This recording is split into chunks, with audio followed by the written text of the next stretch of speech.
Welcome to the Enterprise AI Minute, your daily journey into the real world AI future. For thousands of years, humans have been the creative makers of art, whether it's been sculptures, cave paintings, oil paintings, architecture, and many other art mediums.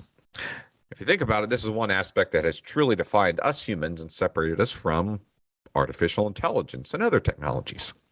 However, more and more, we are seeing AI step into this creative realm, from food recipes to artwork to music, even movie scripts. Horrible ones, but hey.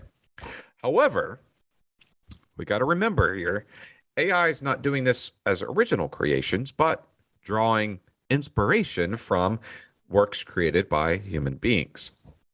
Now, recently, there was an interesting thing that occurred. A guy by the name of Stephen Thaler had submitted a AI created artwork to be copyrighted to the U.S. Copyright Review Board. And the review board, however, rejected this request as it was not created by a human. And because the office will not register works produced by a machine or mere mechanical processes that operates without any creative input or intervention from a human author. So, in my view here, this is a win for people. However, let's remember, this is not a competition between humans and technology or a replacement of people, but we should think of this as a way to use technology as an augmentation of people, an assistant or a helper in a way. Now, why does this matter?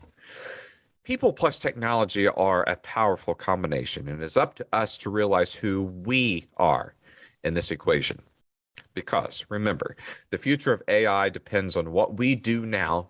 So stay real and stay you.